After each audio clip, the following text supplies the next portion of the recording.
ایک دور دراز گاؤں میں ایک پرانی حویلی تھی جس کے بارے میں مشہور تھا کہ اس کے بیچوں بیچ ایک عجیب دروازہ تھا جو کسی جادوئی دنیا کی طرف کھلتا تھا۔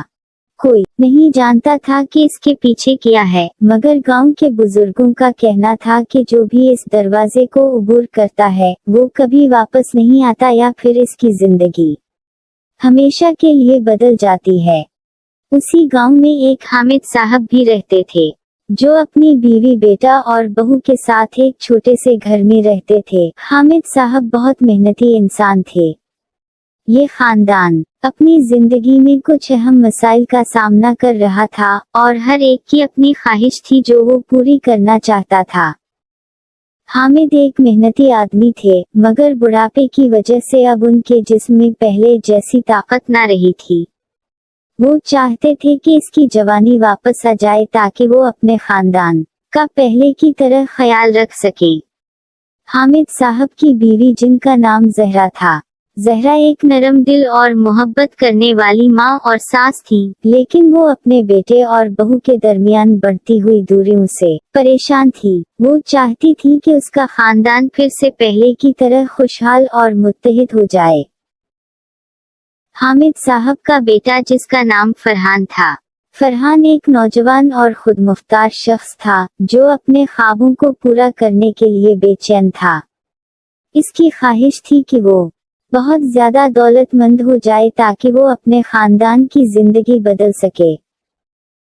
حامد صاحب کی بہو بھی تھی جس کا نام عائشہ تھا۔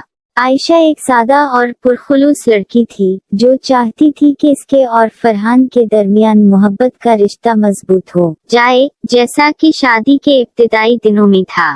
وہ چاہتی تھی کہ ان کی زندگی میں پھر سے خوشیاں واپس آئیں۔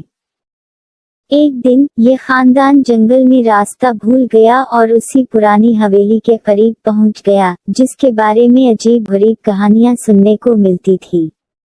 جیسے ہی وہ حویلی کے قریب پہنچے، حامد نے اس عجیب دروازے کو دیکھا۔ دروازے پر سنہرے حروف میں لکھا تھا، جو کوئی بھی اس دروازے کو عبور کرے گا اس کی سب سے بڑی خواہش پوری ہوگی، لیکن یاد رکھو ہر خواہش کی ایک قیمت ہوتی ہے۔ حامد، زہرا، فرحان اور عائشہ نے ایک دوسرے کی طرف دیکھا۔ ہر ایک کو اپنی اپنی خواہش یاد آ گئی، لیکن وہ سب خوف زدہ تھے کہ اس کے پیچھے کیا ہوگا۔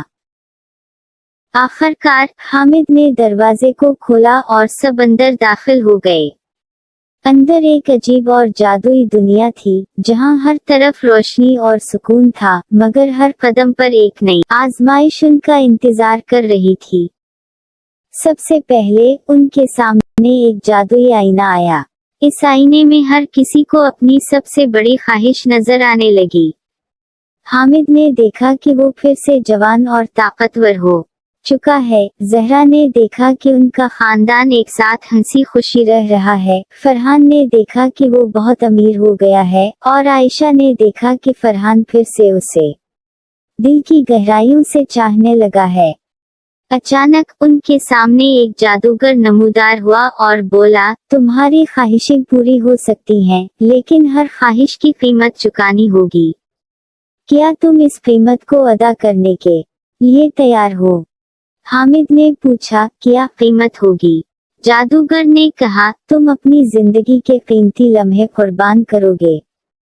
تمہیں جوانی تو ملے گی، لیکن تم اپنی زندگی کے بقیہ سالوں کو کھو دو گے۔ زہرا کو اپنے خاندان کی خوشیوں کے بدلے اپنی مرضی اور خواہشات کو قربان کرنا ہوگا۔